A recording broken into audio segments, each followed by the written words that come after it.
Hi everybody, Dr. Manny here. Welcome to Dr. Manny's YouTube Learnshops.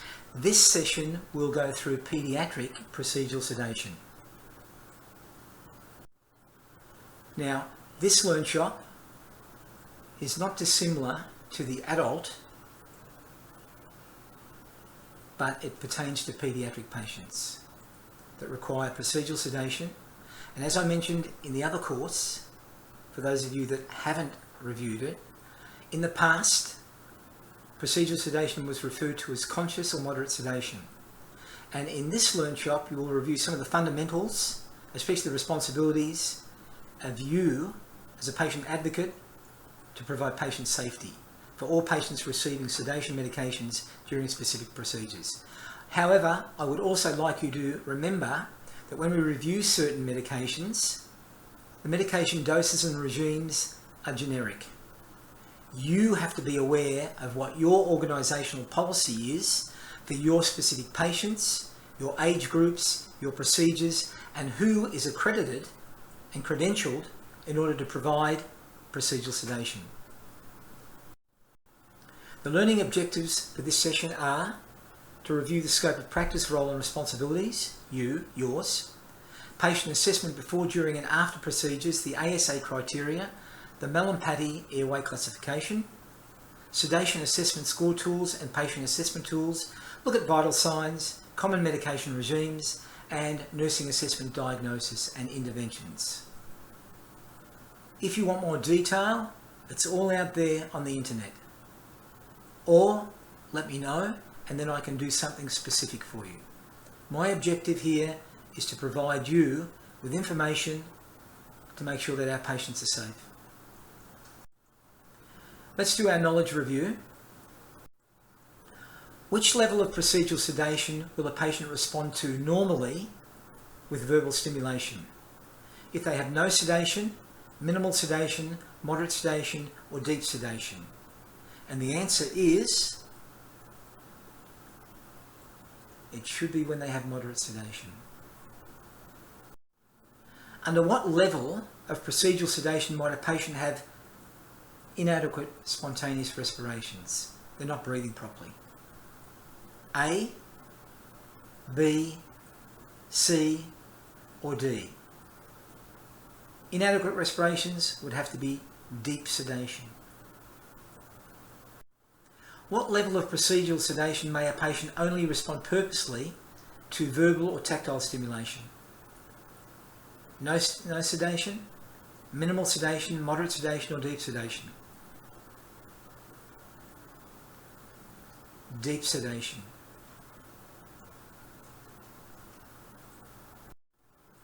What documentation is required prior to the administration of procedural sedation? Is it informed consent, a history and physical assessment, review of the ASA classification, or is it all of the above? The correct answer is all of the above and more. What American Society of Anesthesiology, ASA, classification is a patient who has diabetes mellitus type 2 that's controlled by diet? Is it 1, 2, 3, 4? There's also 5 and 6. I've just given 4. Which one? The correct answer is ASA 2. What are the minimal monitoring requirements for procedural sedation? Is it pulse oximetry, respirations, level of consciousness, or should it be all of the above? Well, from my perspective, it should be all of the above. We're talking about minimal. For procedural sedation, which of the following personnel are accountable for patient safety? Is it the physician doing the procedure, the physician who's not involved, the nurse with other patients, very busy, or the family member who's waiting? The correct answer is A, the procedural physician. Which benzodiazepines may be commonly used for procedural sedation? Is it diazepam, medazolam, lorazepam, or can they all be commonly used? The correct answer is D. They can all be used. What narcotic is most commonly used for procedural sedation? Medazolam, fentanyl, morphine or naloxone? The correct answer is fentanyl. Now let's look at the spectrum of sedation. Sedation is the reduction of irritability, agitation, getting compliance by the administration of medications generally to facilitate a medical procedure or a diagnostic procedure which can potentially be painful or not pleasant or scary. According to JACO and the ASA, there's a sedation definition. And the sedation definition basically is you've got minimal, moderate, deep and general. And in minimal sedation, you're trying to provide relief of anxiety or anxiolysis. And in this stage, the patient responds normally to verbal commands. Not yelling at them, but they're alert, which means normal voice tones. Then you've got moderate sedation, and this is for less than 6 years of age. And remember, there's no conscious sedation. You can't be conscious and sedated. And this is where you respond purposely to verbal commands and maybe just light touch. However, you can protect your reflexes, which means your cough, gag and swallowing reflexes. You can protect your airway. Then you've got migration into deep sedation. And this is where you respond purposely to repeated painful stimuli. You're really sedated very deeply. And this is where questionable, where can you really protect your airway? And the most important reflex to protect your airway is your cough reflex. Because if anything goes in your airway, this will cause laryngospasm, and this will cause the airway to now reject or expel by your cough. Then you've got general anaesthesia. Well, you're unrousable really. You're unresponsive to anything. You're not responsive to painful stimuli. You may still have reflex withdrawal, but probably not. So what's procedural sedation then? Procedural sedation, as I said previously, was referred to as conscious or moderate sedation. And this is a medically controlled state of reduced level of consciousness where the patient can still, independently, without your help, respond purposely to verbal commands or by light tactile stimulation, light touch. They can maintain their airway. They don't need any help from you at all. They can protect their airway. And they can breathe normally. There are no interventions required to maintain their airway or assist them with breathing. However, I will note that most organisations have a policy that anyone having procedural sedation will be commenced prophylactically on intranasal oxygen at about 2 litres per minute to anticipate that they may hypoventilate a little. But that depends on your organisational policy. What's the ideal procedural sedation? Well, safety is always first, so it's got to be safe. It should be easy to administer, because if it's easy to administer, it's simple, then it will probably be done properly, effectively, competently. It should have it should have a rapid and reliable onset. It should alleviate pain and anxiety. And there should be minimal undesirable side effects or adverse effects associated with it, and it should be reversible immediately if required. So there should be an antidote. What are some of the patient benefits with procedural sedation? Well, it modifies their conscious state, their mood, their perception to stress and pain.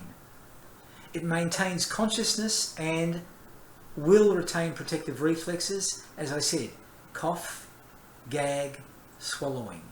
Cough, most important. It should relieve anxiety during the procedure.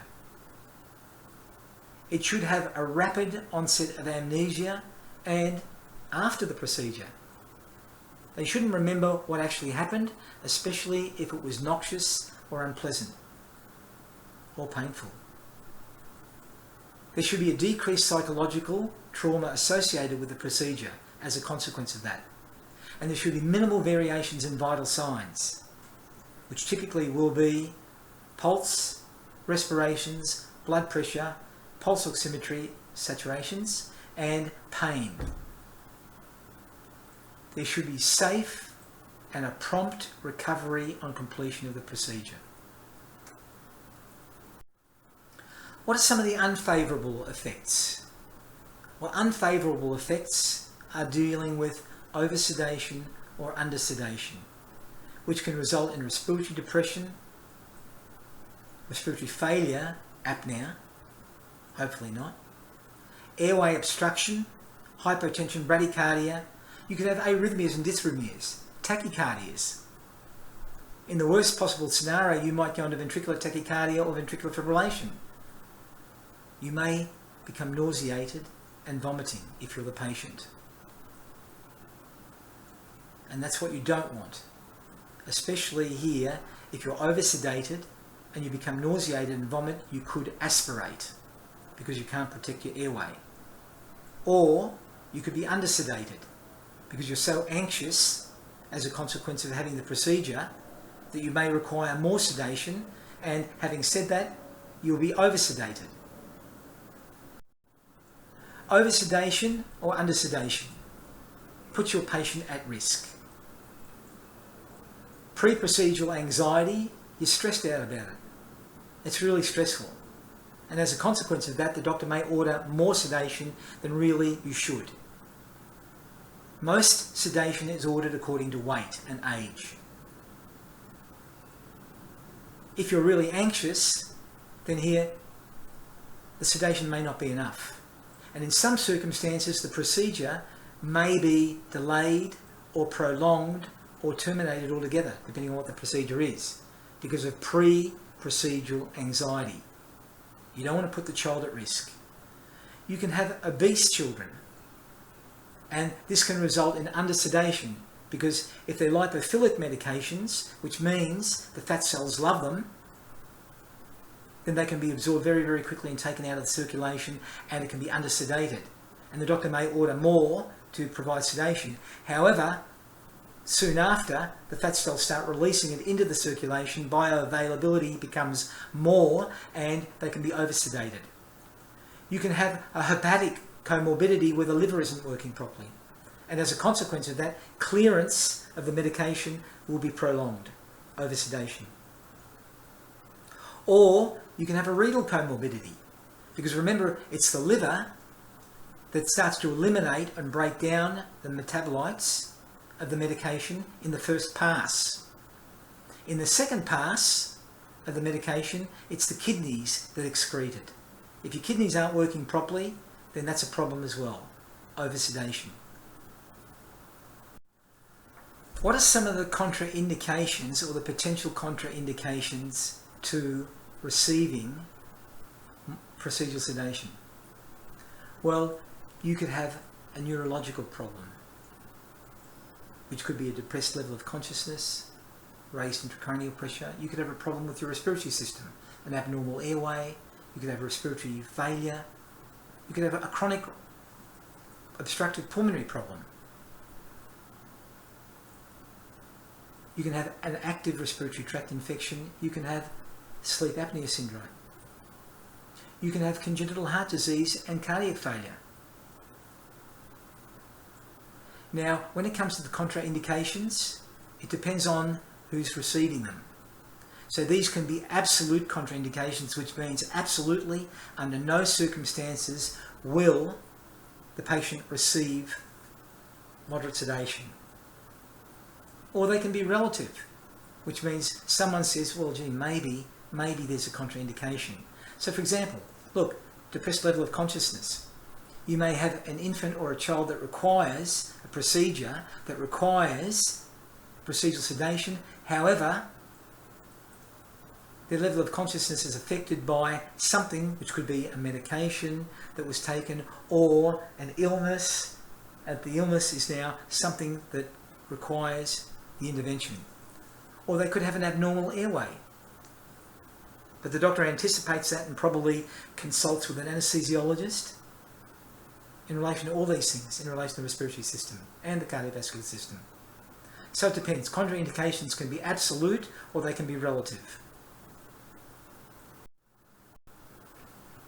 When it comes to the stages of procedural sedation, we've got 3 stages. Stage 1, pre-sedation procedural assessment, and the rationale for this is to identify your high-risk patients pre-procedure and anticipate to reduce the adverse sedation events, or say, no, this patient should not have procedural sedation. Stage 2 deals with the intra-sedation procedural assessment, and this is the rationale to identify potential problems that are occurring during the procedure and anticipate to reduce adverse sedation events. It may even require you to activate your rapid response team, or in the worst scenario, your code blue team, to get help quickly. Stage 3 is post-sedation procedural assessment, and the rationale is to identify patients at risk post-procedure before you discharge them home or to a less acute area in your hospital, from your post-anaesthetic care unit into maybe a general ward area, where the registered nurses are busy with not just one patient, but maybe 6, 7, 8, 9, 10 patients. And this is really to anticipate to reduce adverse sedation events. When it comes to stage 1, your pre-sedation assessment, you've got medical responsibilities and your nursing responsibilities. And in the medical responsibilities, it's the physician's responsibility to get a current history and a current physical assessment. And most organisations have the policy that these assessments and histories should not be older than 6 months, because things can have changed after that period of time. We should have informed consent. There should be an ASA classification. There should be a focused airway assessment, and there should be a plan that requires showing what sort of sedation is going to be employed. Nursing responsibilities are for you to confirm the patient's identity, International Patient Safety Goal number 1, ensure consent was obtained for the correct procedure,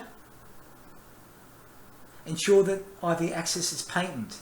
The last thing that you want in an emergency situation is a tissued IV. Verify patient NPO status and obtain baseline sedation score, pain score and vital signs. And again, really, it's the nurse's responsibility also to confirm that the physician has done what they're supposed to have done. And typically there will be documentation that validates all that in every organisation.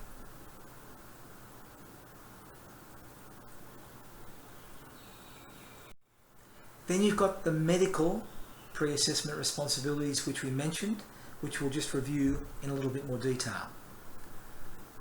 It's the physician's responsibility to acquire a current patient history, not more than 6 months old. Perform a physical examination, current, not more than 6 months old. Establish the patient's ASA status. Identify the MALLAMPATI score.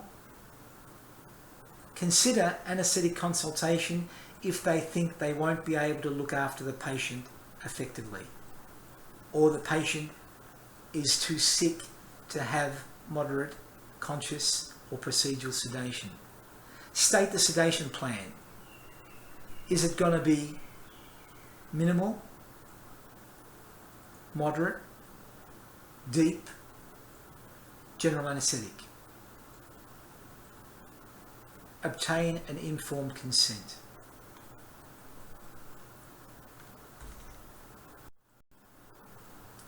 When it comes to the ASA classification system, the American Society of Anesthesiology, their physical status classification system, this has to be done by the physician to establish whether it is safe to give procedural sedation to the patient. ASA 1 is a healthy patient with no physical, physiological or psychological anomalies. They're healthy. So therefore, if they have procedural sedation, they shouldn't have any adverse reactions to it. But you can never know, and you always anticipate. ASA 2 says the patient has got mild systemic disease. However, it doesn't limit their activities of daily living. So this could be angina, asthma, hypertension, diabetes mellitus. And believe me, children can have angina as well, because they can be born with congenital cardiac anomalies, which can result in certain situations. They can be born with congestive heart failure, which is stable at this point in time. ASA 3, these patients have severe systemic disease that limits their activities of daily living, which could be uncontrolled chest pain, hypertension, diabetes mellitus, cardiac failure. They could have renal disease, liver disease. They could have an autoimmune disease, but it's severe. It's not responding to treatment. Then you've got the ASA 4, which is an incapacitating systemic disease that's life-threatening. If they have the procedural sedation, they may have a code blue called on them. ASA 5, they're moribund, not expected to survive 24 hours without the treatment. So in that situation, they require the procedural sedation. But as you'll see, there are limiting factors when we review it as it is. ASA 6, the patient is brain dead, whose organs are for donor purposes only. Here's another example. ASA physical status 1, normal healthy patient. 2, mild systemic disease, well controlled. 3, severe systemic disease, not well controlled. 4, severe systemic disease that is a constant threat to their life. 5, moribund, survival without operation or procedure is going to be unlikely. 6, declared brain dead, only for organ removal and donation. So any patient with an ASA of 3 or above must have the anaesthetic or sedation administered by an anaesthesiologist, because they have now got access to general anaesthetic. They could have access to a variety of other methodologies, which could be local and so forth. Then we have the focused airway examination, which is the MALLAMPATI score. And the MALLAMPATI score is a medical classification based on assessing distance from the tongue base to the roof of the mouth, and this is used to predict how easy it's going to be to intubate the patient with an endotracheal tube in the event they obstruct their airway or there's a problem during procedural sedation. And there are 4 classes: class 1, 2, 3, 4. Class 1 is the best, so the whole soft palate can be observed: the uvula, the tonsils, the tongue, the vocal cords. The worst is class 4, where the soft palate can't be observed. You can't see the uvula, you can't see the palatine tonsils, you can't see the vocal cords. In this situation, you can see the tongue, which is obstructing the airway. And in between, you've got class 2 and class 3. The best class is 1, in the event that something goes wrong. So it also focuses on potential problems. And this is where your role comes as well. I mean, you don't do the focused airway examination, the MALLAMPATI assessment. That's done by the physician. However, you as the nurse have got the responsibility to patient safety and advocacy to mention things if you are concerned. So for example, you may say, "Doctor, were you aware that this patient has got a very short neck because of their Down syndrome? They've got prominent incisors and their mandible doesn't seem to be normal, and this could result in a problem with intubation if required to do so." Their neck seems to be really, really stiff. And did you notice that that young child is wearing braces, which could now affect your ability to intubate? Were you aware of that? If they're not aware of it, not willing to do anything about it, it's your responsibility to escalate it to a higher source. You don't want the patient to die or potentially die as a consequence of failure to identify potential problems. What are your nursing responsibilities pre-assessment? Well, apart from what I've already mentioned, you've got to confirm the patient's identity, ensure that the consent was obtained in the correct procedure by the physician, make sure that IV access is patent, obtain any relevant laboratory results, liver function tests, renal function tests, electrolytes such as potassium, magnesium, hypokalemia, hyperkalemia, uremia, etc. Then you've got to verify the patient's MPO status. Have they been fasting? And depending on the procedure, it could be fasting for 6 hours, 12 hours, 24 hours. You have to obtain a baseline sedation score, a pain score using the appropriate tools, and their vital signs. Remember, it's the vital signs that are vital and provide you information about life-threatening situations. Hypothermia, hypothermia. Tachycardia, bradycardia. Hyperventilation, bradypnea. Hyperventilation, tachypnea. Hypertension, hypotension. Hypoxia, euoxia. Pain, no pain. Standard. I mean, you don't want the patient going into a situation now where it puts them at risk. It's really important to identify the patient correctly.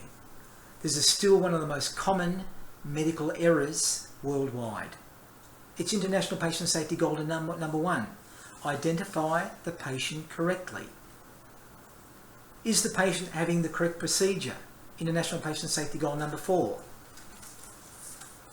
Ensure correct procedure, surgery, patient. I prefer ensure correct patient first, procedure, surgery, as far as the goal orientation. Then we have the Ramsey sedation score, which is just one type of tool. And the Ramsey sedation score is a simple tool that allows for a numeric score from 1 to 6. And it's based on responsiveness of the patient. And the ideal level is level 3, where the patient is sleeping but is very easily aroused, with normal voice tones, with now light tactile touch if required.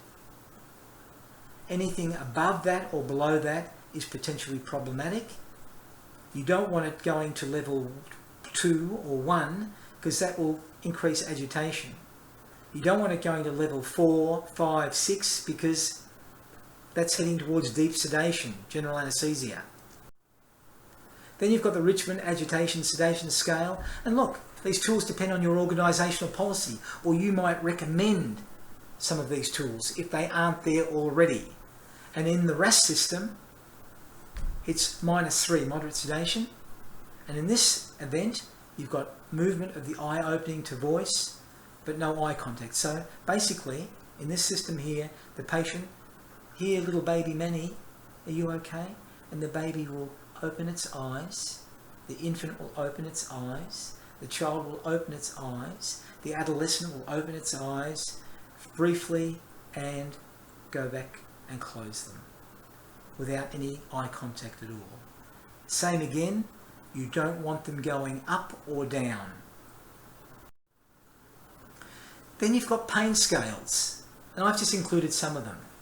These are some of the pain scales that you may encounter or probably have encountered. The Wong-Baker pain scale. And this is a rating scale for children essentially, 3 years or older. Sometimes they're used in patients now, children and adults, that are now mentally challenged. And it shows a series of faces ranging from a happy face at 0 or no pain to a crying face at 10, which represents the worst possible pain imaginable. But the infant, the child, well again we're not talking about infant, we're talking about child 3 years or older, should have some sort of comprehension of what now the faces mean. Happy, sad. Cries is another pain assessment tool, and it assesses crying, oxygenation, vital signs, facial expression and sleeplessness. And it's often used for infants 6 months old or younger. And really, it's about physical assessment.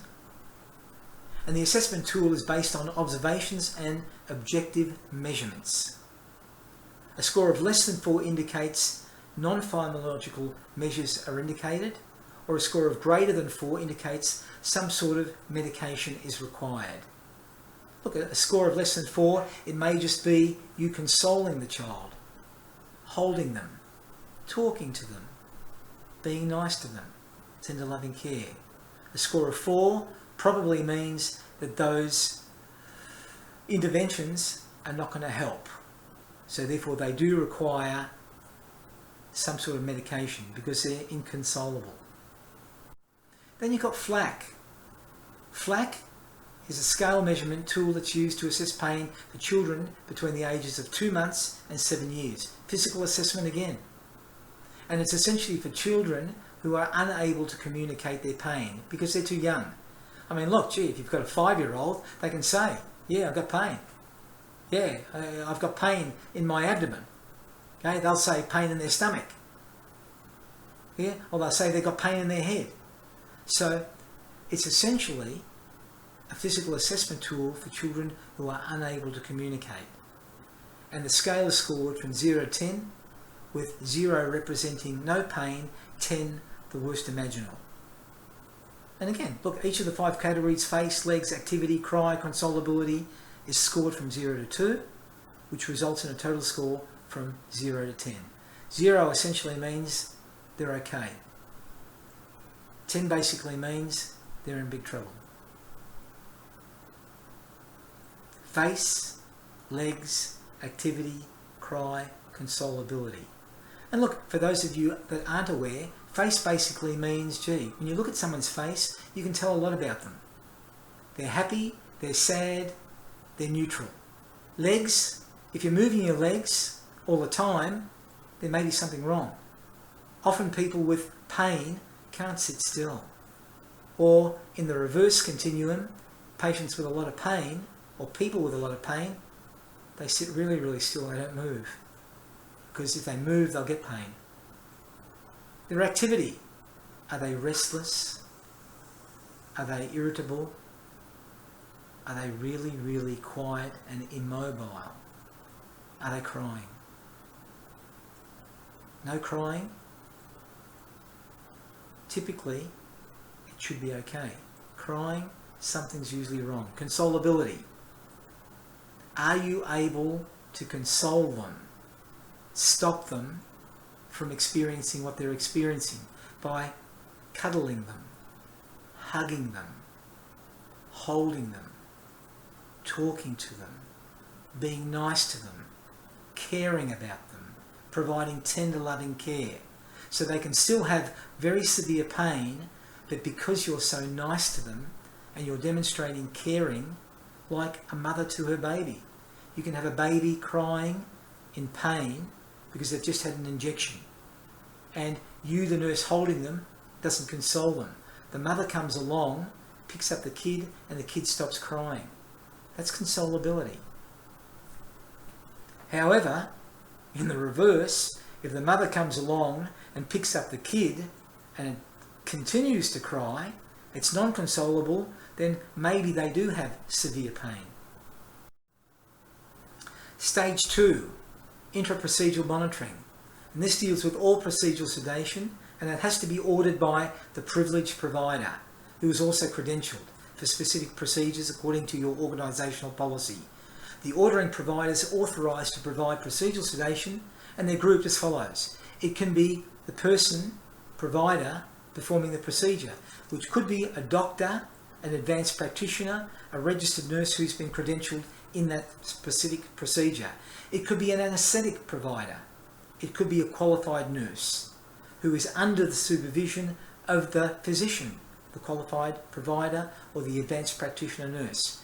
The provider performing the procedure has to be present at all times and immediately accessible at all times, just in case something goes wrong before the procedure, during the administration of the medication, after. If they have to leave for whatever the reason, an emergency in the emergency department, they have to go to the toilet, then someone at a similar level who can take responsibility and accountability for the patient's safety has to be allocated according to your hospital policy. Monitoring of the sedated patient is to be continuous throughout the whole procedure, and this is using the sedation score of your choice or organisational recommendations, and will be dependent on the ASA level of physical assessment. Monitoring should consist of heart rate, blood pressure, respiratory rate, SpO2, pain score, level of consciousness, ECG monitoring, capnography, and look, initially a temperature would be helpful as well. These are all vital signs. ECG monitoring may not be necessary unless they've got a cardiac history. If they've got a cardiac history or they're at risk of developing an arrhythmia or a dysrhythmia, absolutely. And this could be congenital heart disease. This could be related to congestive heart failure, which the infant was born with. Capnography relates to chronic lung disease. And yes, pediatric patients can have chronic lung disease. For example, you could have been a premature infant, you could have developed bronchopulmonary dysplasia because of the medications and treatment that you got in your stay in the neonatal ICU. And this leads to chronic lung disease, CO2 retention, absolutely. End-tidal CO2 monitoring may be indicated. So monitoring should start prior to the administration of the sedation, and vital signs are essential to be monitored and documented every 5 to 15 minutes, depending on your policy during the procedure. Some of the monitoring parameters, these are my estimates, which have been modified to make it simpler for you to remember. So for example, a newborn neonate to 1 month of age typically has a blood pressure of greater than 60 systolic, greater than 30 diastolic, a pulse rate of 100 to 150 beats per minute, a respiratory rate of 40 to 60. It varies. These are just generic to give you an idea. Infant is typically classed at 1 month to 1 year. Blood pressure is typically greater than 670 systolic, greater than 40 diastolic, pulse rate or heart rate 80 to 120 beats per minute, respiratory rate 20 to 30 beats per minute. A child, depending on your classification, is from 1 to 10 years of age, and they have a blood pressure of 90 plus age times 2, which is according to the American Heart Association in their PELS manual. Heart rate typically is 60 to 100 beats per minute, and the respiratory rate 10 to 20 beats per minute. So this gives you a general idea of what to expect. And if they breach any of these, less than or more than, then you may be concerned and escalate it to the physician. What are some of the medication options? Medication options can include inhalation agents, such as nitric oxide, barbiturates, such as sodium piopental, diazepines, which we're going to review, such as diazepam, medazolam, lorazepam, hypnotics, such as chloral hydrate and ketamine, which I've classed ketamine into a dissociative anesthetic, but it's a hypnotic as well. Opioid agonists, such as fentanyl, morphine, meperidine, alfentanil and sulfentanil. Dexamethasone antihistamines, such as hydroxamine, diphenhydramine, promethazine. Dissociative agent, which I already said, ketamine, and anticholinergics, which you might employ, atropine, especially if they become bradycardic.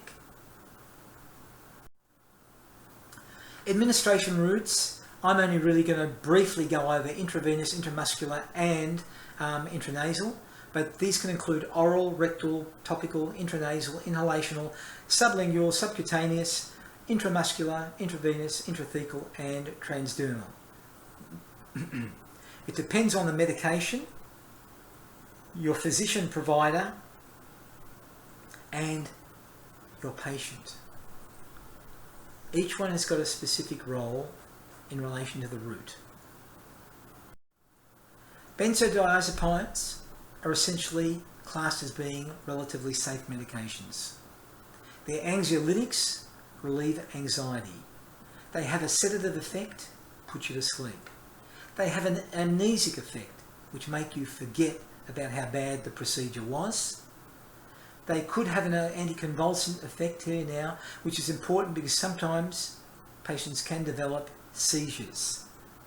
I haven't covered medications like propofol, which you can review. To me, propofol is an anaesthetic agent and really shouldn't be classed as a procedural sedation. But depending on the physician or the academic, they may be. The benzodiazepine that we're going to look at is midazolam. And midazolam is a short-acting benzodiazepine. What's its purpose? Relieves anxiety, puts you to sleep, makes you forget, and it can be an anaesthetic adjunct to other medications, especially if you're an anesthesiologist. Advantages are short elimination half-life. There's significant antegrade amnesia, which means you're forgetting what you went through. Relieves anxiety.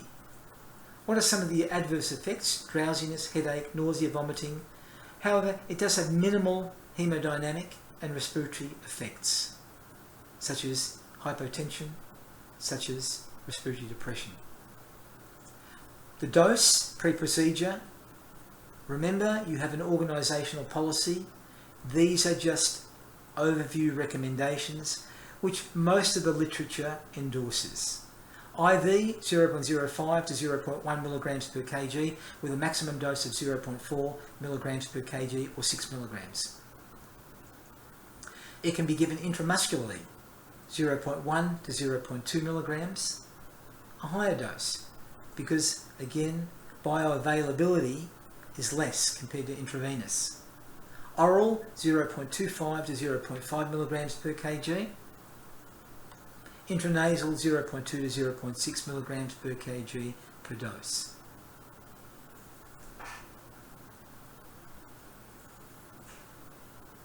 Medazolam. If you're giving medazolam, it's got an antidote, just in case you become oversedated. And flamanol is a benzodiazepine antagonist, and it competitively inhibits the activity of the benzodiazepine and non-benzodiazepine substances. But the important thing is it's what interacts with the medulla oblongata, the GABA receptor complex, and it blocks the medication getting to these centres. And the purpose is to reverse actions of the benzodiazepines, and the typical dose, remember your organisational policy comes first, is 0.01 milligrams per kg intravenously and can be repeated up to 4 doses or until the patient wakes up and is reversed. The maximum dose shouldn't exceed 0.05 milligrams per kg or 1 milligram. Then you've got fentanyl citrate, which is an opioid narcotic. And fentanyl is a powerful synthetic opioid, similar to morphine. Morphine is first generation. Fentanyl is probably fourth generation in the evolution of opioid narcotics for pain. And fentanyl is about 50, 80 to 100 times more potent than morphine.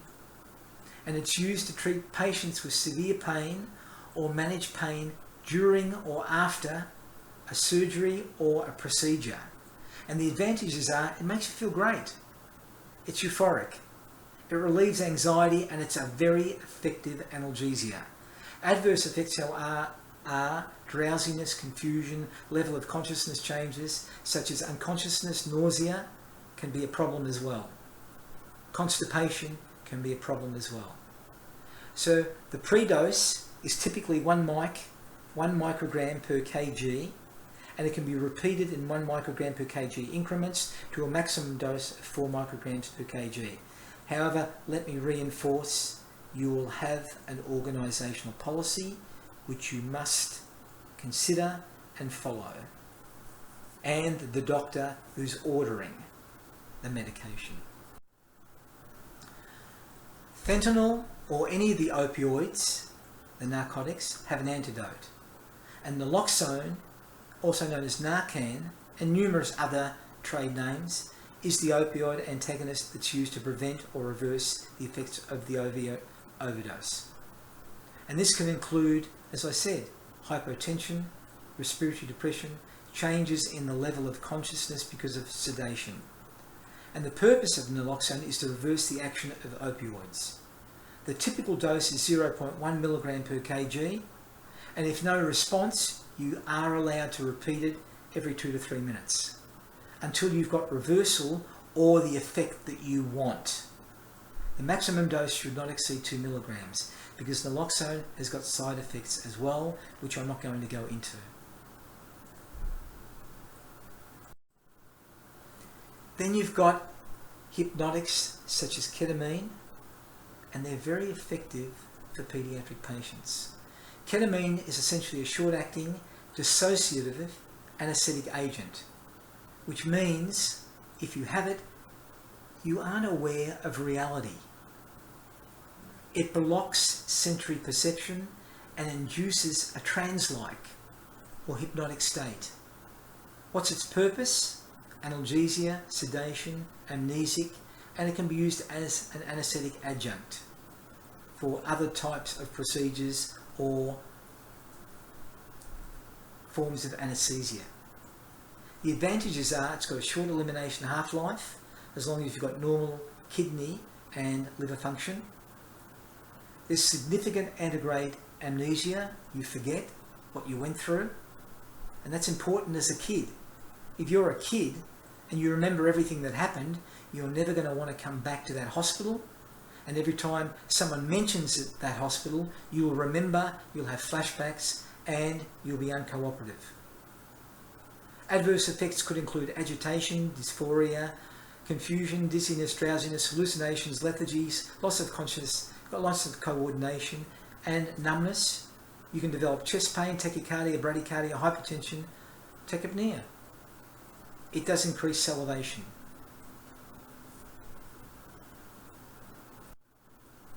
There's no antidote. If you're overdosed with ketamine, there is no antidote, and it may require that you are intubated and ventilated in a post-anesthetic care unit, or transferred to a pediatric cardiac step-down unit, or transferred to a pediatric intensive care unit on a ventilator until you wake up. The loading dose typically is IV, 1 to 2 milligrams per kg over 1 minute. It can then be given intramuscular, 2 to 5 milligrams per kg once, or it can be given even orally as a syrup, 6 to 10 milligrams per kg.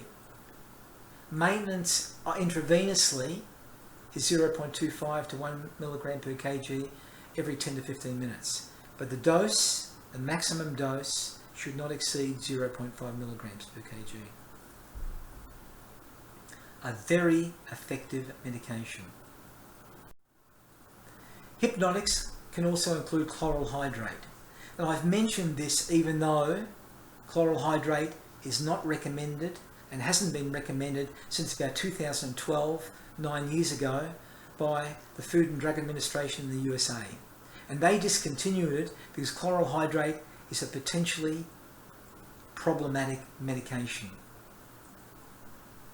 However, be aware, you may be working in some hospitals and their pharmacies still use chloral hydrate for pediatric sedation. I know I've worked in several hospitals that still use it, even though the literature has recommended that it shouldn't be used in either an inpatient or an outpatient setting. And essentially, chloral hydrate is a sedative that's used to relieve anxiety and induce sleep before a medical procedure, and it's typically used in pediatrics, or was. The purpose is as a sedative. The dose pre-procedure, which should be given 30 minutes to allow proper absorption, because you don't want to overdose the patient. And unfortunately, it causes nausea. It causes vomiting. It's a terrible tasting medication. So therefore, if you give it to an infant or a child, they may go blah, and they may go ugh, and they may vomit. And if already, having had the medication pre-procedure, and it's been 15 minutes since that time, they may not be able to protect their airway. And if they can't protect their airway, they can't cough, they can't gag, they can't swallow. And this could result in aspiration, which it has done. The dose pre-procedure is about 25 to 75 milligrams per kg per dose, and this can be given orally or as a suppository or as an enema. The maximum dose in infants is 1 gram per dose, children 2 grams per dose. Adverse effects, as I said, include nausea, vomiting, drowsiness, and can cause abdominal pain. There is no antidote. It's not recommended.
Let's review your knowledge now. Which of the following statements is true about fentanyl? It's an analgesic, causes polyuria, doesn't have an antidote, flamanol is the antidote. It's an analgesic. Which of the following statements is true about ketamine? It doesn't have an antidote. It's an antiemetic. It causes anuria. Naloxone is actually the antidote. Well, the correct answer is A. It doesn't have an antidote. Question 3. Which of the following statements is true about fentanyl? It's an analgesic. It can have a sedative action. has naloxone as an antidote, it can include all of the above. The correct answer is all of the above. It does all those things. Which of the following statements is true about opioid narcotics? They depress the cardiovascular system. They can depress the respiratory system. They can have an antidote, naloxone. Or does it include all of them, all of the above? The correct answer is all of the above. Which of the following statements is true about benzodiazepines? They depress the cardiovascular system. They can depress the respiratory system. They have flumazenol as an antidote, or it can include all of the above. So with benzodiazepines, we include all of the above.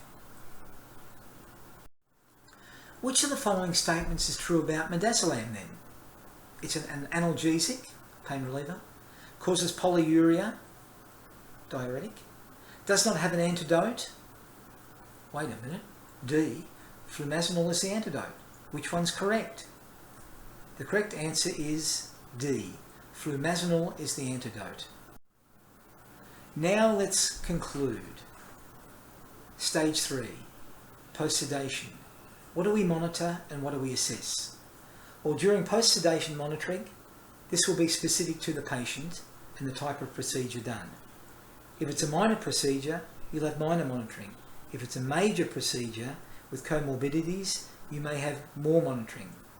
But essentially, all of them should include assessing the level of consciousness, heart rate, blood pressure, respiratory rate, SpO2, sedation and pain score, but this will depend on your policy within your organisation or your unit. You should be using the Hydrate or Parlep Score, whether modified or actual. And at least every 5 to 15 minutes for at least an hour after the last dose of procedural medications is given, you should be doing monitoring. Or for 2 hours after administration of the benzodiazepine or narcotic reversal agent. Because remember, the antidote may not last, the antagonist may not last as long as the medication that you've given the patient for sedation. So therefore, they could, after you've given the antagonist or antidote, could have a rebound effect in relation to the sedation. So they were awake 5 minutes ago, 5 minutes later, they're deeply sedated again without being able to be effectively woken. Let's review some of the discharge scores. This is the Hydrate score, and this is modified because the Hydrate score is essentially an assessment tool used to evaluate patients following sedation, and the purpose is to assess whether they can be safely discharged home or discharged to a lower acute care area, such as a general ward. And the higher the score, the more inclined the patient is ready for safe discharge. A score of greater than 9 or equal to is considered initiation for discharge. So they can be discharged home, or they can be discharged to a general ward from a more acute care ward or a post-anaesthetic care unit. This is another variation, and it looks at activity, respiration, circulation, consciousness, and oxygen saturation. But essentially, a score of 9 is required before they're considered for discharge. Then you've got the Parlep score, and this one that you're looking at is modified because this is a pre-discharge assessment tool which regards clinical conditions following procedures, surgical, and anaesthesia. For example, it looks at vital signs, circulation, consciousness, bleeding, hemorrhage, and pain, and so forth. The variables are graded from 0 to 2, and they give you a maximum score of 20. This is modified. It's going to give you a maximum score of 10, and the score of greater than 18 is required. So this is the actual tool. The actual tool has a score that requires greater than 18 or equal to 18 out of potentially 20 criteria: activity, respiration, circulation, consciousness, oxygenation, dressing, pain, ambulation, gastrointestinal, and their urine output. Discharge instructions are really important, and for all paediatric patients they'll have a family member or a guardian with them, and they have to be informed about what medication their family member, child, has received. And it has to be pointed out to them that the child, this medication, this procedure, will affect their ability to think clearly and make good decisions. So, not to be too hard on them, not to punish them. And it's important to point out to the family member, for their protege or their child, they have to be responsible. The family member, the mother, the father, the sister, the brother, as an adult of course, or the guardian. And if they're going home, they have to be with them for the next 24 hours and be observed, because the antidote may wear off. There could be a rebound sedation effect, and this could affect their breathing, their cardiovascular system, their mentation, them, and put them at risk. So that for the next 24 hours, they're not supposed to use any equipment that could potentially harm them, whether in the kitchen, electronic equipment. They're not supposed to make important decisions, and they can make important decisions, paediatrics. They may suddenly decide to give away their most favourite teddy bear to their sister, or to their brother, or their most favourite toy to a friend, or something of that nature. It's also important to note, if they're ordered prescribed analgesia, they should tell the parent, the guardian, if they have pain, because we don't want them to having rebound pain either. So now let's conclude and stress you out again with your knowledge review.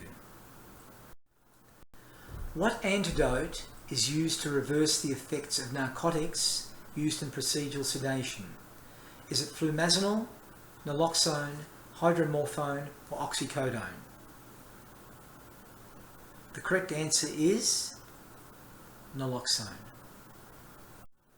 What antidote then is used to reverse the effects of benzodiazepines that are used in procedural sedation? Flumazenol, naloxone, hydromorphone, or oxycodone? The correct answer is flumazenol. In order to be discharged, a patient must have which of the following criteria? Stable vital signs, be alert and orientated as a baseline, meaning that pre-procedure, a Parlep score of greater than or equal to 18 out of a score of 20, or all of the above. The correct answer is all of the above. Question 4. What's the initial intervention when a patient receiving procedural sedation is becoming hypoxic with a decreasing SpO2, secondary to obstructed airway, inability to maintain their own airway? Is it increasing the oxygen flow rate, opening the airway with the head tilt chin lift manoeuvre, administration of 0.4 milligrams of IV naloxone, or do you give them a cardioversion, a shock of 200 joules? The correct answer is BLS, open the airway with the head tilt chin lift manoeuvre. When a patient receiving procedural sedation becomes unresponsive to painful stimuli, the initial treatment should focus on which of the following?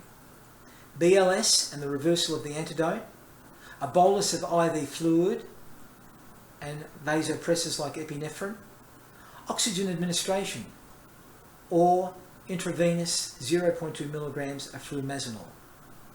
The correct answer is correct. BLS and the reversal with an antidote. What dose then of flumazenol should be given to reverse a benzodiazepine overdose in a child receiving procedural sedation? Remember, This will be determined by your organisational policy, which is unique and specific in most cases. These are generic answers, which are applicable and may apply to you as well as a general rule. The correct answer is B, 0.01 milligrams per kg IV. What dose of fentanyl should be given or used initially in a child receiving procedural sedation? A, B, C, or D? The correct answer is 1 microgram per kg with a maximum total dose of 4 micrograms per kg.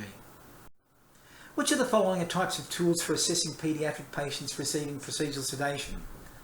A, the Ramsey score, B, the RASS score, C, the ANOVA sedation scale, or all of the above? All of the above can be employed.